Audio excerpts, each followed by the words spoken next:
Welcome, Joakim, to Metalarium Pages. It's a great pleasure to talk with you about Neckbreakker, this new album within the Viscera, and more things related to the metal world in general. So we are starting by asking, how are you doing today? How is the band during the last couple of years? Because the starter of the band, it was at December 2020 with a different name, with a Danish name. So now we have this new album, or we have this new album. How are you? I'm good. It's uh, it's a great time for this band. We finally released an album which we've been looking forward to for a very long time. It's almost like we're coming up on like a year since we recorded it. So we've just been very excited to get it out there. So it's finally out, and the reception's been really, really good, and we're really happy to see people enjoying the album. So it's really nice. Mhm. Okay, okay. So, in this case, when do you start writing songs for this new album? Are all the songs new, or do you rescue any composition that let were out for the previous, perhaps, for example, for a previous projects, etc.? I mean, most of the songs have just been written like over the past like 3 and 4 years. We pretty much wrote most of the songs just so we would have much like more songs to play at our live shows. Mhm. And then when it came time to do the album, we like looked through the catalog of songs that we had, and we chose the ones that we thought were the best, uh, and we put them together in the way that we thought that would fit best together, and like we rewrote some of them a bit, and, like added some parts to make the album more like cohesive. So yeah, so some of the songs are like at least 3 or 4 years old. The oldest one is the song called Purgatory Rides, which we wrote in like either 2021 or 22. And that song is the only one that like we haven't changed at all since we wrote it for the first time. And then the newest song we wrote, uh, I think like half a year before we recorded the album, which is the first single, Horizon of Spikes. So yeah, the songs have been written over like a very long period of time. Mhm. Okay, okay, I understand. In this case, I saw that the band changed the name. I think it's a Danish name. So and then Yeah. you change for the new this for the new album. So or for the band. So why did you decide to change the name of the album with the new with the name with the new name? Yeah. I mean, it's pretty much just the old name Nagelknækker. It means neck breaker in Danish, and we were just like we've as we started touring this past year, we've kind of found out that it became very very difficult for us to have that name because no one could spell it and no one could pronounce it, no one understood it. So we would find ourselves ending up like whenever we had to like say the band name to someone, we would always just end up saying Neckbreakker instead. So we figured that yeah, that we just would might as well just actually change the name. People here in Denmark still call us the old name, and that's still cool. We don't mind. But yeah, I mean it's just easier, and we've had a lot of problems with the old name. Mhm. Oh, okay, okay. So related for one thing that is very get my attention in general, is that you released this fear album within the Virsera with Nuclear Blast, one of the big labels around the world into the metal in general. So how was your enter to your Nuclear Blast? How is your enter in general? Because for some people there's a little difference to enter at one of the biggest labels in the world. Yeah, I mean it all started after we've had played a lot of shows in Denmark, and then we went to play this showcase Mhm, concert that the Danish metal festival Copenhagen they put on every year, where mhm, they like it's like five rising or like new up and coming names in Denmark that they mhm, showcase to like a bunch of people in the industry. And there we met up with some guys from Nuclear Blast after the show who seemed to really, really dig it. And then, yeah, pretty much after that, we started talking with them and then ended up signing with them a bit later that year.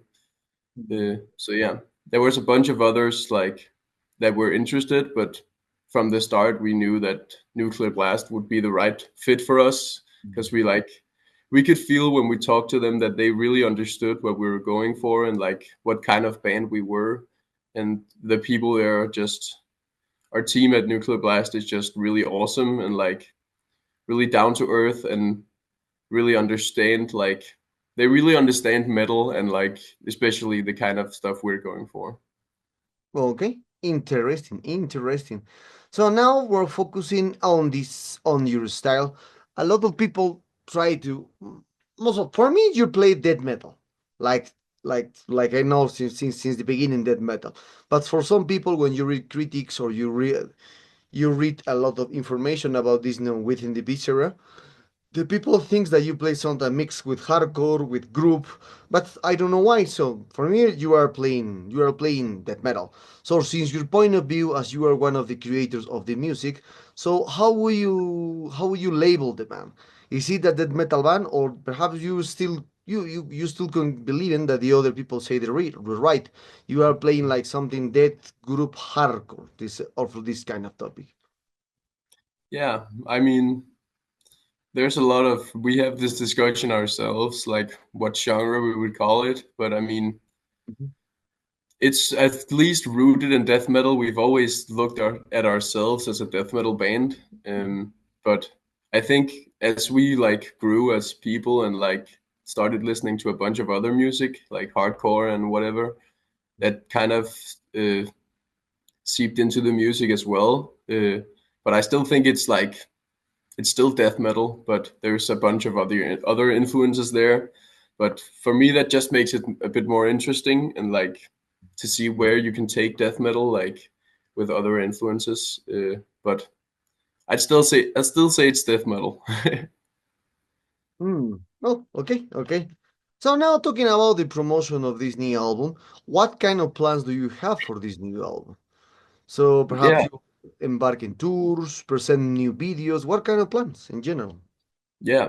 So far, we're gonna be just touring this year, pretty much like we did last year. We're doing a European tour, our first headlining European tour here in starts in March, where we're gonna be promoting the album in Europe, and then we have a bunch of other plans for the rest of the year. Some festivals this summer and a bit more touring in the fall. Mhm. So yeah, that's pretty much gonna be our year this year, and then we'll see. Probably we'll start writing the next record at some point too. Mhm. Great, great.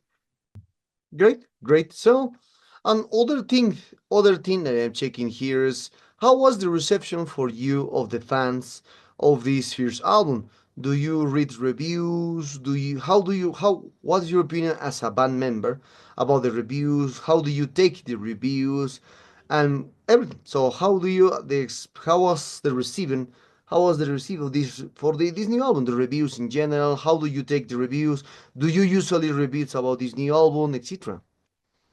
Yeah, I mean, personally, I try sometimes not to read too many reviews just because I get a bit in my head about it. But of course, I can't avoid clicking on some reviews and reading it. And overall, I think the reception has been really, really good. Um, Mhm. Seems people are digging what we made, and so that's really, really cool. And yeah, and but the most important part for me, at least, is like the fan reception, and not so much like media reception. So like when we've been out playing shows, it really shows that people really like the album, and that's just really really cool. That people are like, because we've played so many shows in the past couple of years, so we didn't want to disappoint when we made our first album, and it seems like that we didn't disappoint at least. So that's really nice. Hmm. Well, yeah, yeah, it's a great record because I purchased my copy. I just purchased my copy. Well, this copy will arrive soon, I hope. So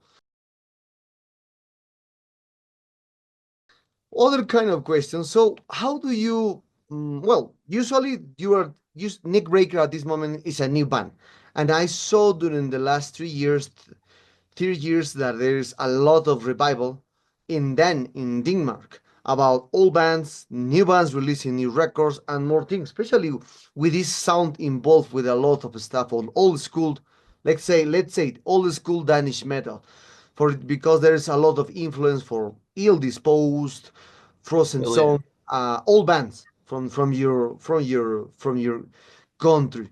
So in this case, why are you decide to lean down to play that metal and not other styles, black metal, thrash metal?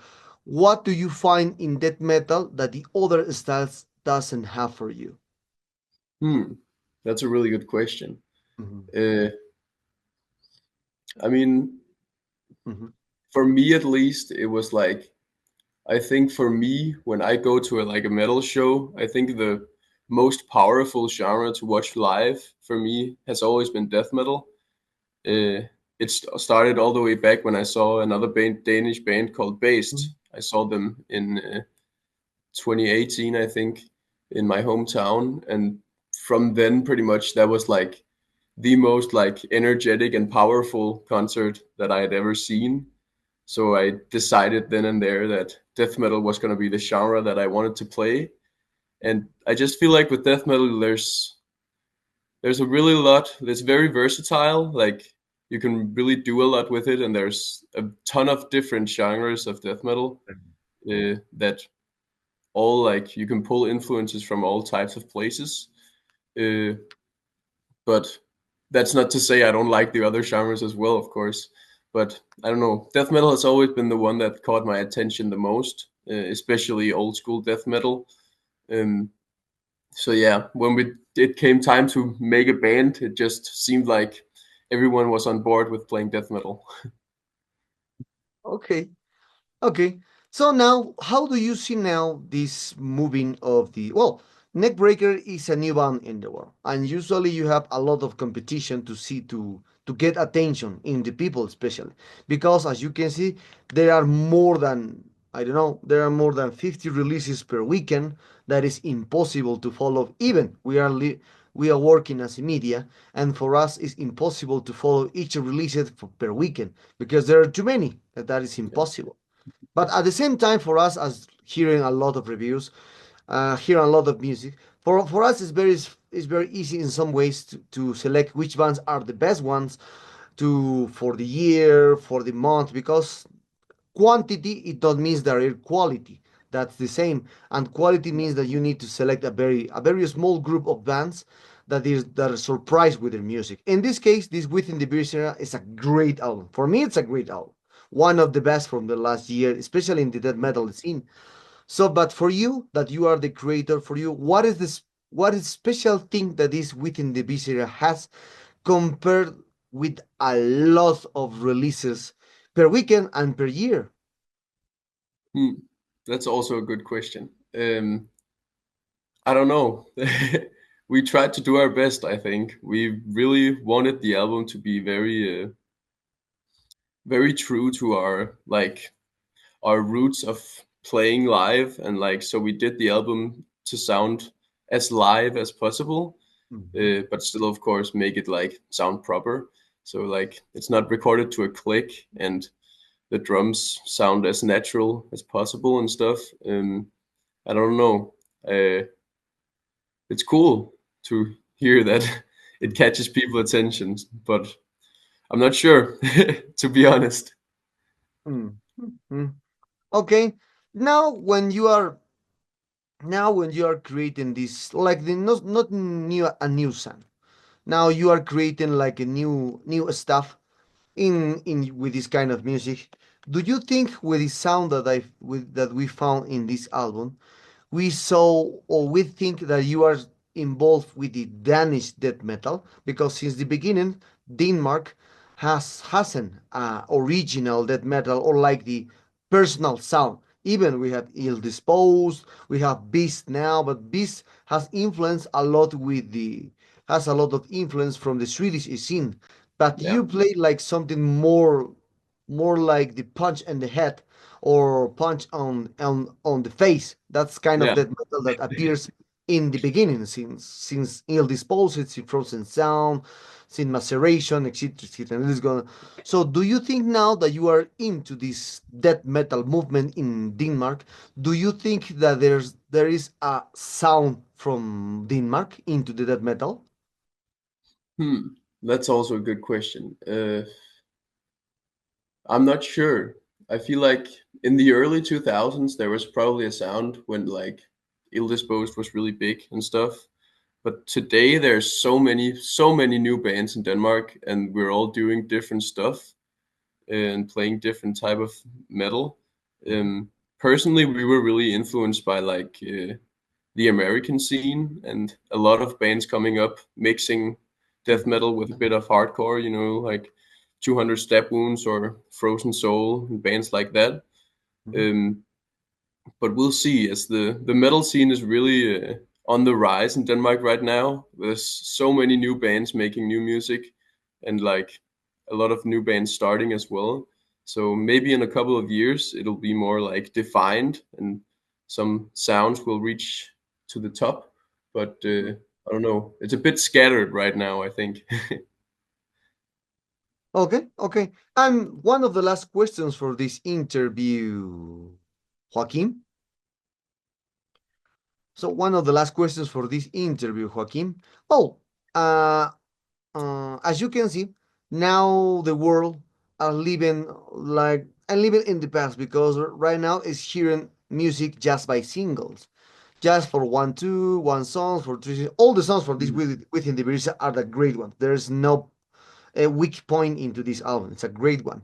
But for the new generation, here music is not like the 80s or 90s when you hear full albums, or 70s when you hear Mm. full albums and you're satisfied with the albums.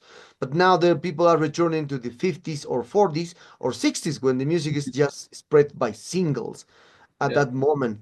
So, what are you decide to create an album when we are now living in a world just hearing that when the music just heard by singles?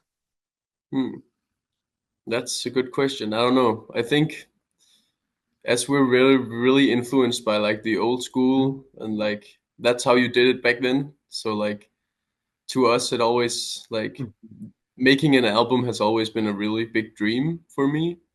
uh, so like it might not be like the most like popular media or whatever these days, but the album is still Mhm.